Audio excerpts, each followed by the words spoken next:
Hello, I'm Toycat and welcome back to an episode of my Minecraft Xbox Update Adventures Let's Play. This is the Let's Play where I've been playing through the various updates that have come out for Minecraft on the Bedrock version, and of course today we have a very big fateful event. We're going to be doing one of Minecraft's biggest things that you just have to do every now and then if you want beacons, because we're going to kill the Wither. We've got the Wither skeleton skulls from an unrelated project where I was killing a lot of Wither skeletons, and now we're going to make the Wither and fight him right here. Except, you know what, rather than starting right this very second in my Wither church, which would be a bad idea anyway because it's an inside building, what if I actually use the newest feature in Minecraft, which is actually useful specifically for fighting the Wither? And you might say, wait, bees and the Wither, what's the link there? Except you probably know from the title, right? The reason this is going to be useful is because if we go over to our collection of bees, which are convenient enough stored inside of a giant bee, yes, that is very that is beyond funny, I know. But yeah, as you can see, you can get honey from the bees. And this honey can be used to make honeycomb, like you've seen used over here. However, it also can, if you so choose to, make yourself some bottles. You can make yourself a lot of glass bottles of that and use the bottles instead of shears and get yourself honey the item. So you might know something about honey. You might know that it's vaguely useful. Like, let me collect some right here. But what you might not know is they actually altered honey, midway through the development of this Buzzy Bees update, so that honey would actually stack into stacks of up to 16, which means if I run around and I take every bee nest and bee hive, at least the ones that have campfires underneath them, because otherwise bees get very angry, what I can actually do is I can take all of this honey and get myself 6 stacks of it. This means I have a pretty decent food. It's on the same, healing level as a, bit of mutton, like good enough, I guess, but then I also have something that's going to be particularly useful for defeating the Wither, because honey bottles don't just restore hunger and saturation like other items do. By the way, this boat always ends up with animals inside of it. I don't know why that is, but it's always there. But yeah, but honey bottles not only get you achievements too, which I somehow haven't done before this point because I was saving my honey pot collection for this very specific reason. But yeah, so honey gets you achievement, honey gets you food, honey gets you saturation, and that's right. This is a giant advertising integration for honey.com. Get some in, no, that's not what this is. What this actually is this is a way to show you that honey bottles can also cure you of pretty much any affliction you get. This will even apply to the really wacky ones. So if we take pufferfish, for example, which is a pretty rarish fish that if you eat by itself, because it's poisonous, pro tip, don't eat them in real life either, you get a lot of different effects. But you're going to see as soon as we finish this, the negative effects are going to go away. The poison of it is going to go away because we had some honey to clear it out. I guess nausea could be argued to be quite negative, but yeah, basically you can cure most negative stats effects with honey, because honey is just delightful like that. And that's why for today's video, instead of bringing potions, instead of bringing all this enchanted, golden apple stuff, or even just regular golden apples, instead of bringing that, we're just going to have good old-fashioned steak for the saturation value. I mean, look how fast we're going to start healing up our, hunger bar. And we're also going to bring some honey bottles. Oh, by the way, in case you're curious as to why it's slower than you might expect if you've watched some Java, on Bedrock, the saturation change never took effect. So now this honey's going to be an important equalizer, but also going to the Nether will help us as well. Again, you can do this wherever you want, inside the Nether or out. You can do it in a wide open area, and you can try and fight the Wither in open combat, and it might go well enough if you have a good bow. I mean, we have power 3 on our one that we're using today. But my actual plan today is to go all the way up to the roof of the Nether. This is where, one, the Wither is guaranteed to cause the least damage, because in the roof of the Nether, the Wither prefers flying upwards to flying downwards. This means he can't fly downwards and destroy all my Nether infrastructure, or worse, my inside, my overworld in the Nether. So we're going to get nice and far away from all of this, and the plan is to be right at the bedrock layer, the top of the Minecraft world, so the Wither will want to fly upwards, but won't be able to. So the plan is to find 3 open blocks where there isn't bedrock, like we found just here. As you can see, a nice 5 wide gap. You can find one a block higher up than this, and you can sometimes even find stuff like this, but again, we won't go for that just now. We're just going to find a nice area like we already have. I think now's probably a good time to trade out the Elytra for the chest plate as well. Just a smart little secondary decision right there. And then we'll also get one last steak in here. And now we're going to fight the Wither in my survival. Oh, oops, accidentally placed 2 at the same time there. If only the Wither looked like this, right? But now we're going to fight the Wither in my survival world, assuming we don't keep on making mistakes. But yeah, this is a big moment. This is a cool thing. It's kind of wacky because when the bee update was first announced, like you never would have guessed that it would help you with the Wither. And admittedly, it's not like the biggest function of the, this update, but it is still technically a thing you can do as a result of this. So yeah, we're going to trade out these items, wait for the explosion, which is always giant, which again, it hit me from here. The explosion's all the way over there. But now, because the Wither's going to try and fly upwards, we can try and just hit the Wither. Well, we should have been able to hit the Wither from here. But we're now going to hit the Wither using our distance. And the way he's going to respond is by flying upwards, and this means we can attack from a distance. The Wither's going to try and fly away from us to try and get up our range of sight, but again, a few strong arrows are going to do the job. And pro tip right here, when you're using a bow in Minecraft, draw it all the way back. The increase in damage it will do is really quite staggering. Also, let's get away from here. always have some form of cover between you and this Wither boss.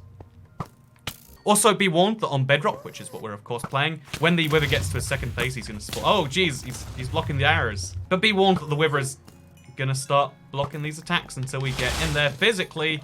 And also the Wither can do that rush attack, which is kind of scary by itself too. Anyway, let's do this with our sword, I guess, apparently. Try to avoid all of these Wither explosions, which we're doing well enough. But again, they're explosions. We've got blast protection. We are very well resistant against this. Oh, geez. Okay, this is the one downside of the Nether as a waging place. Lava spreads as far in the Nether as, oh, jeez, as, of course, water does in the overworld, which means this is a thing that you're just bound to see eventually. Anyway, let's keep going. Keep on avoiding these disastrous attacks, and let's get this Wither destroyed. By the way, I was expecting to take a lot more damage in this fight. I really didn't think it'd be this easy. It never is. But blast protection apparently is a lot more useful against the Wither than it has historically been, I guess. I use a firework instead of what I'm trying to do right here. I'm just trying to get up. Okay.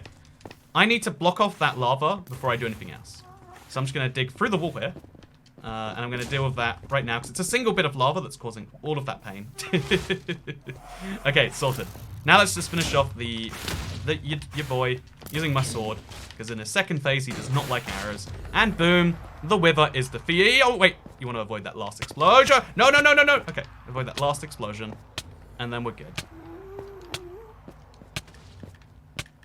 So yeah, 3 giant explosions, but as a result of all of that, you get this item right here, the most treasured item. It is a Nether Star. Also, just for the sake of later, I think we actually might want to take all of this. We're going to put down a barrel right now, and we're going to store all of this netherrack that's just flying around the place. Because netherrack has a super low blast resistance. It's the opposite of me with my, again, blast protection 4 chestplate.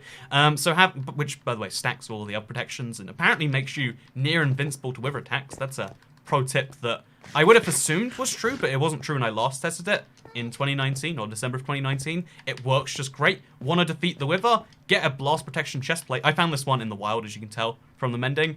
But yeah, this was pretty darn useful. All things considered, I just defeated the Wither, and that's the least hassle I've had in a long time. Like, previously I've tried to do it with tridents, and actually, with the trident it was pretty good too, but usually you have to cheese the Wither in some way. In this case, we didn't even need to. Like, I've seen people trap the Wither above the bedrock so that, you know, he can't move physically down because it's the one block he can't break. I just wanted to spawn him up here near the bedrock, and it worked pretty well for us, although it could have very nearly gone worse. But still, now we have a big open area in the netherrack area. We've got a lot of netherrack we can now pick up. This is half the fun, picking up the 3 blocks that the game gives you right here. And yeah, honestly, I think this was a pretty good result for us. And we didn't even need the honey, which is kind of sad. Wait, we'll drink a honey now, and then we can claim that we needed it. Oh yes, that was so useful. Because, fun fact, honey is the one food item that you can, the one, like, actual food item that you can eat with maximum saturation. Because it's kind of like, you can use it for the regenerating, the potion effects, I guess you could call it, even if you don't need the food effects. And I think that's kind of cool, personally. Because if you're one of those people, I don't understand who these sorts of people are. You know, it's not me. It's not someone I personally would you know, associate with. But you know, there's some people who are like, I would like to roleplay in Minecraft, but sometimes I get hungry even when I'm not. And that's a pretty real feeling, right? Like, that's a genuine thing that happens. Today, I went to the store, and I went there looking for soy sauce because I was trying to cook some aubergine, which is what we call eggplant in the UK. Fun fact. There we go. Get some culture mixed in with this Wither kill. But yeah, I went to the store to get some soy sauce, and I just came back with like, I think like a can of Fanta and some chocolate or something. And I was like, well, I went there for one reason.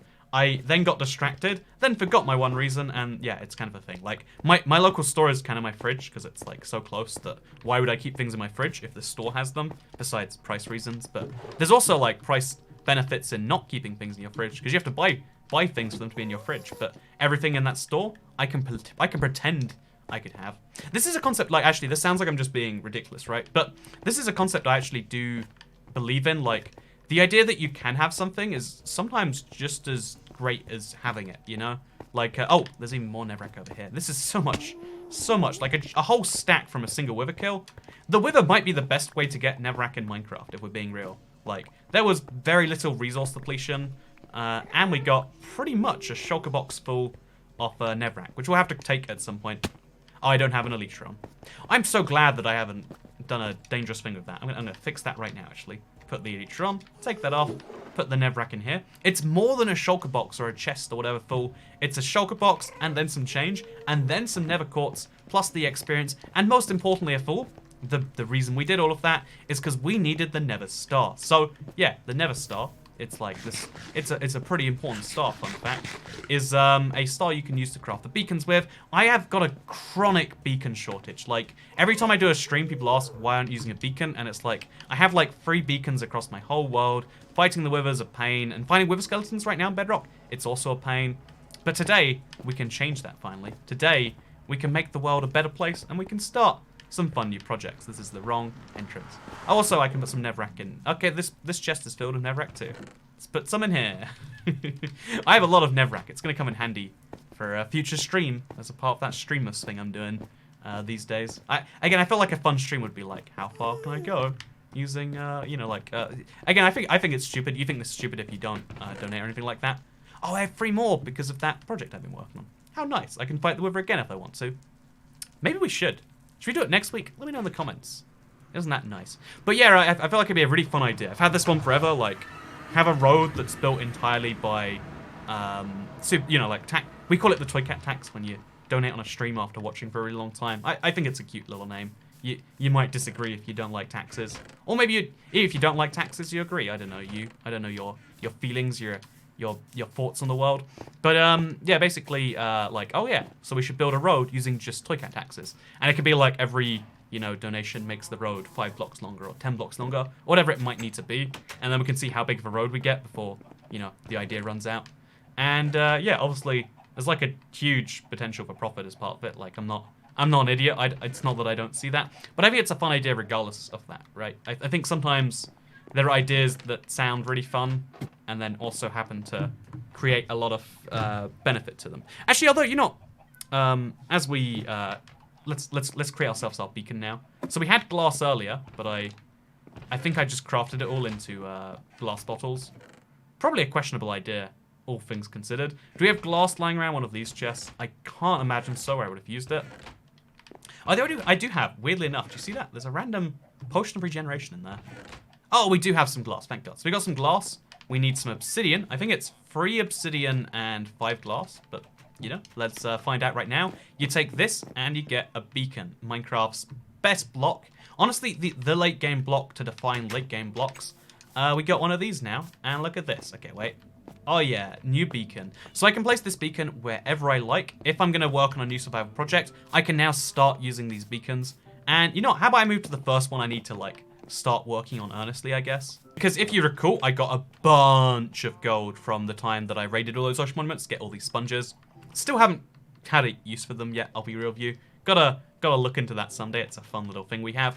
But yeah, because I have all of this ridiculous number of sponges lying around, I feel, you know, and because of all the gold I got as a result, we can use just 9 of that gold to make a level 1 beacon, or we can use, what will that be, 25 plus 9, 30. We can make a very big beacon, is my point, with all of these blocks of gold. In fact, actually, how many blocks is it for a full beacon? It's 2 stacks and 36 for a full beacon, meaning we have more than enough gold here. So we have to put some gold. Actually, we'll leave the extra gold there in case I mess it up or something. We can make a full beacon from gold just from that 1,000 sponge video, which, in case you're curious, I spent far too long collecting sponges just because I had a craving for sponges. I mean, that sounds pretty insane when you say it that way, but you know what?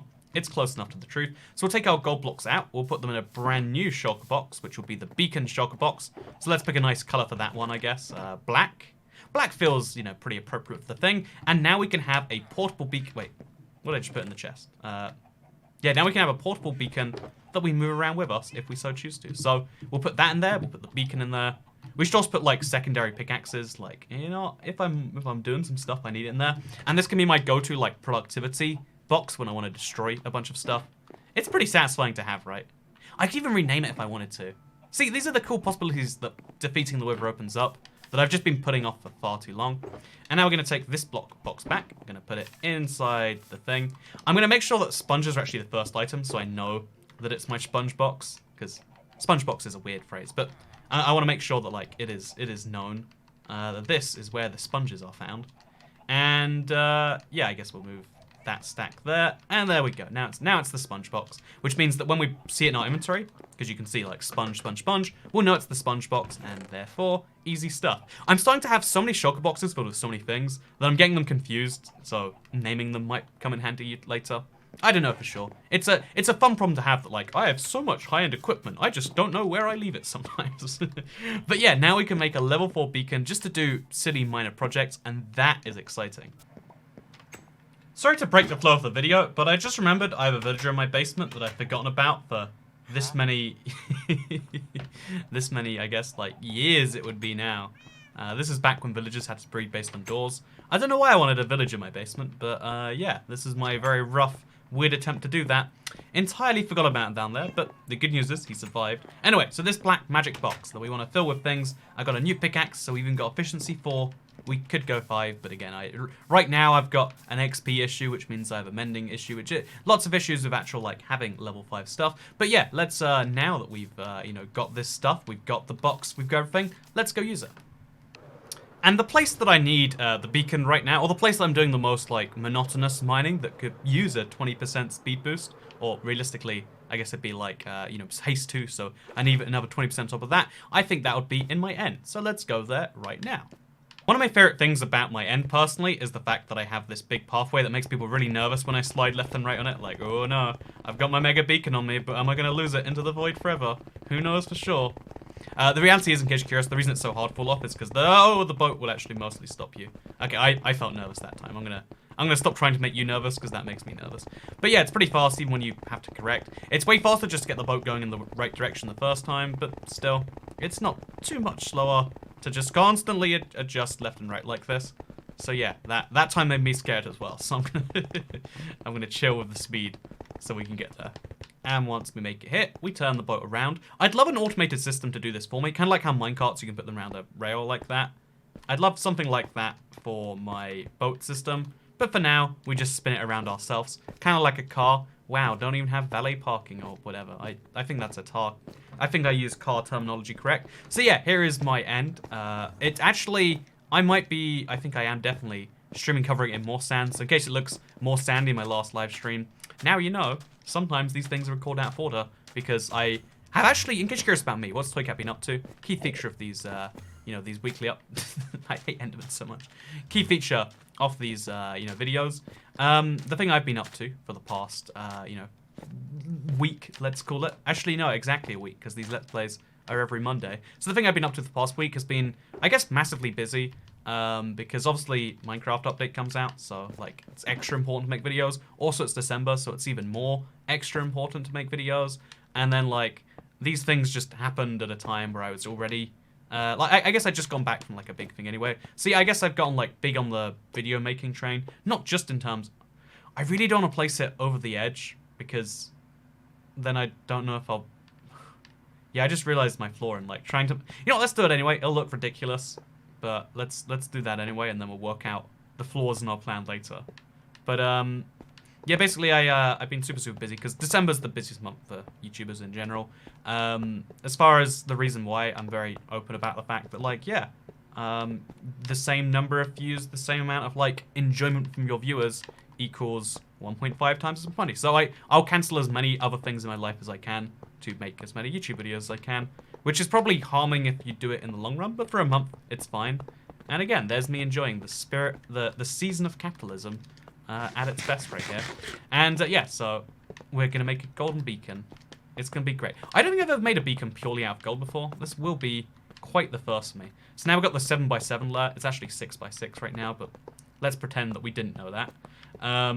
So we'll place another extra block layer there, and then also here. This is, oh no, okay. Yeah, losing a gold block actually does seem like a really intense task. But yeah, so I've been super busy, I guess, which is good in a lot of ways. Like, I've lost a lot of weight, which is one of my favorite things to hear. Like, wow, I did a good thing for my, you know, like my future-wise in terms of Like, you know, when you work the most unstable job in the world, where your paycheck determines on random, you know, policies that come from up above that aren't actually based on anything happening on the ground, it's sometimes like scary and weird. So having like any form of stability in a world where I guess when the world is super unstable around you is a good thing in my head, at least. And so yeah, things I know it's good. I'm feeling good about that I'm also like, oh Jesus, making my health world a bit better, I would say. And now we throw in a bit of gold, and we can make haste, and then we can make haste 2, because haste, and then haste 2. Yeah, look at that. I could put regeneration on if I wanted to, but I like the idea of mining with an extra 40% bonus. Don't ask why it's pink, by the way. I'm sure it's something to do with one of my bedrock settings that I put on there. It's very weird to look at, but whatever, it's a thing. Now we're going to jump and we're going to fly over here. And because, by the way, the Mega Beacon, the secondary benefit is also that it has the nice little extra benefit of being able to reach much further. So from all the way over here, you can see my, if you look at my effects, Haste 2 is not going to run out because, yeah, I'm within the distance, even though we're pretty far away from it, which means, yeah, we can now destroy this little overhang. I don't like the overhang just because it reminds me of the rest of the end, and I want there to be a clear distinction between my sand end island, which... Oh, this is my big project, by the way, I've been working on. It's pretty fun. I actually, I've never been super infused... I've never been this infused about a Minecraft project for a while, but this one... And I feel like it's gone well. I feel like, again, things are going well in terms of, you know, the work end of things. Things are going well for my health end of things, it seems, which is good. Because guess whose favorite thing is eating pizza and, you know, being lazy? This guy. But yeah, as well as that, things are going well on the Minecraft end of things, which seems pretty minor to a lot of people, maybe. And maybe you think, like, really, Toycat, you care that much? But I love when things are going well in Minecraft. Like, oh yeah, I've got a positive future. There's things that I'm excited to see finished. And, you know, hopefully, like, oh, Jesus, hopefully I can one day share some of those things with you. Yeah, that's why you don't want to look at Enderman. Pro tip with Toycat. Also, because this is, like, near my end, I have to torch this up, even though it's, like, not part of my thing, so it's going to ruin the aesthetic. It's just a whole thing. But over there, also, you can see how I've kind of cut the cord over there. I want to cut that cord even further. I want to make it an even bigger gap. So let's go work on that one as well. Oh, actually, first, let's show you the difference between Haste 2 and not Haste 2, because I think Endstone is a really bad block to show it on, but I want to do it anyway. So we're over here. We're just outside the beacon distance, which is impressive given how far we had to go to start losing the haste. And now let's show you the actual difference and why it's worth using your honey. So it's fast, you know. We're raking a block every, you know, like roughly every half second, I would say. Yeah, every half second, a bit faster than that. But, you know, using my eyes, that's as fast as I can measure. But if we now get the haste back on us and we do the exact same thing, you'll see how suddenly it's more like a block every... Jesus, yeah, it's the comparison makes it so much better. At first I was like, is this a real difference? You can see the difference in the speed of the hit, although that doesn't necessarily make it faster just because it looks faster. But in terms of like the speed the blocks are breaking at, that definitely is a much faster thing. It's funny because in today's video I effectively got myself some Netherrack in huge quantities, then I got myself some Endstone in huge quantities. But that's kind of fine. And yeah, now we got this huge monstrosity of Endstone, which can become a not monstrosity. Also, because 4 Endstone makes 4 End brick, I might use that for my endless pathway, like my, you know, taxes pay, or Toycat taxes pay for a Toycat Road live stream thing. Again, sounds like a stupid concept, but I guess, you know, most of the channel at this point sounds like it's a stupid concept. It's weird, but that's what's made it the most enjoyable to me in a long time. Because, I don't know, I said like, oh yeah, I've got to work, right? And something YouTube on that end. And sometimes what we do here kind of is a form of work. But sometimes it's kind of the opposite. It's that thing about, I guess, like, conceptions being wrong. And speaking of conceptions being wrong, I just wanted to tell a story that I haven't been able to already. And it's really minor and probably offensive to someone out there. But, you know what, that's, wait, it's really minor. You get it? I'm hilarious. So, it's a really small story. It's a pretty short tale, you could say. Very small in size. Very, you know, very minute. Because basically, I was taking a flight recently from... If you actually want to know the exact route, why not? I was going from San Francisco to Salt Lake City. Because when I last went to America, I bought a flight into San Francisco and out of Salt Lake. Because generally speaking, when you fly, especially between like Europe and America, you can't buy one-way tickets. You have to buy returns because of how they structure fare rules. I could explain that, but no one actually cares. So just, you have to do it. Just pretend there's like a man that tells you, okay? Now you believe it. Okay. So when you're flying, especially domestically in America, like a lot of places, I would say, you know, within Europe, it sucks too, right? Like it's just gonna be painful, and that's great. It should result in lower prices. This was one of the most expensive tickets I've had to buy for like an hour flight because it was Thanksgiving weekend, and therefore, guess what? They know they can charge it because they assume I have a family to be with. I don't have a family to be with. I have a flight to catch, but whatever. I got charged a lot of money, and like one of the worst things about paying a lot for a flight is when you pay a lot for a bad flight.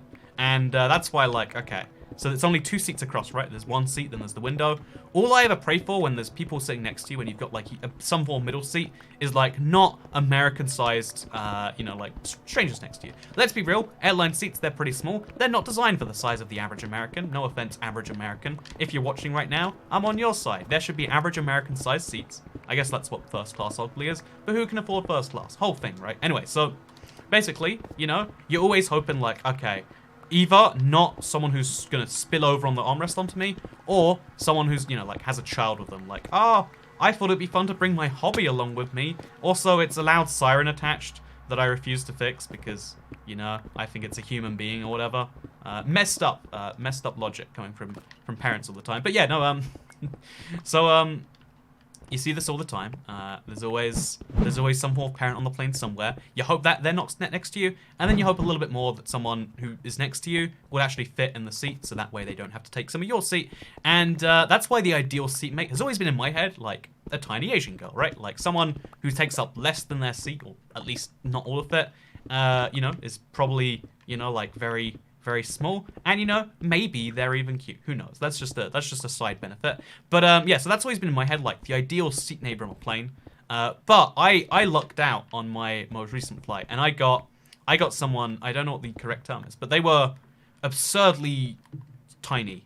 They were maybe it was dwarfism, is that correct term? Like dwarf is offensive, but if they had dwarfism, is that offensive? I don't know for sure. I'm not gonna speculate and try and get the word wrong. But there was a person of little origin in the seat next to me, and I was like, at first, oh, interesting. And then I was like, oh, what a win, right? This was a possibility I didn't even assume. I might have been delayed 5 hours on this flight that cost me, you know, hundreds of dollars for literally an hour of flight time because there just isn't a public transport alternative in America. But you know, in exchange, I get like a seat and a half, basically, or not even a seat and a half. Just like I get my full seat that I paid for. That's all I want, you know. When I pay for something, I just want to have that thing that I paid for. I've got this crazy radical opinion. So oh Jesus, that's always worrying. Always worrying. So yeah, I'm gonna just dig into the mountain here and get away from this. But yeah, so I have the radical opinion that I like the things that I would pay for to be my things. And see, I was super hyped about this this guy next to me. I was like, oh, this is gonna be good for me. He was like a businessman of some form. Like he was full on, like, you know, he was wearing a suit. It was very interesting to see, in my opinion.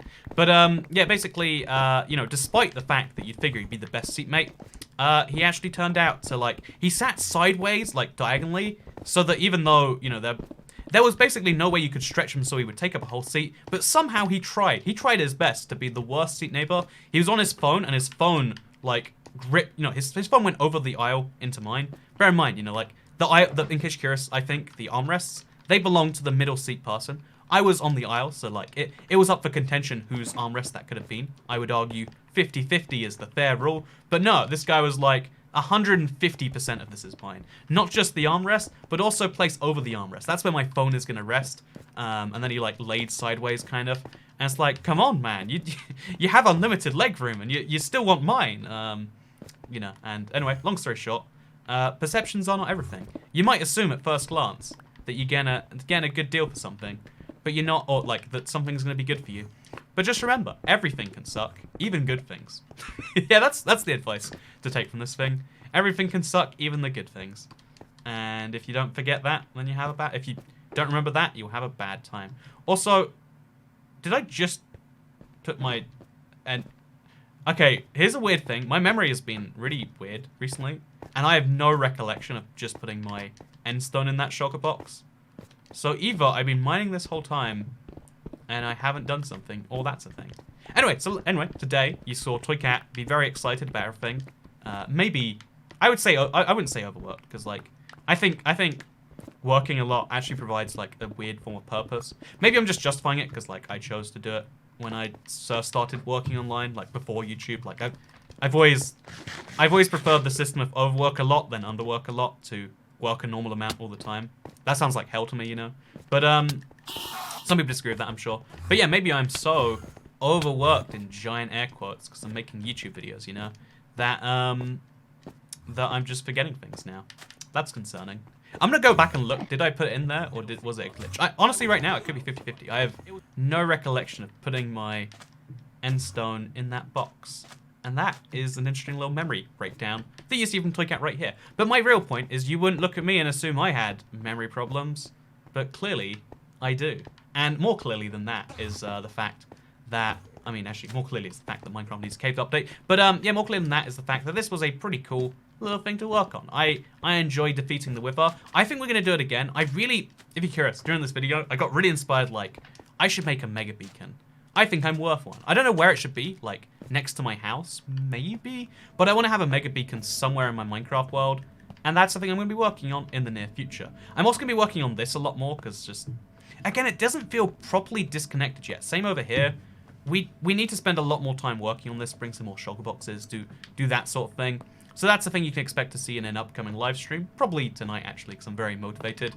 And tonight is in Monday night, because, you know, the illusion... This is actually recorded a day and a bit before. But with that said, thank you very much for watching.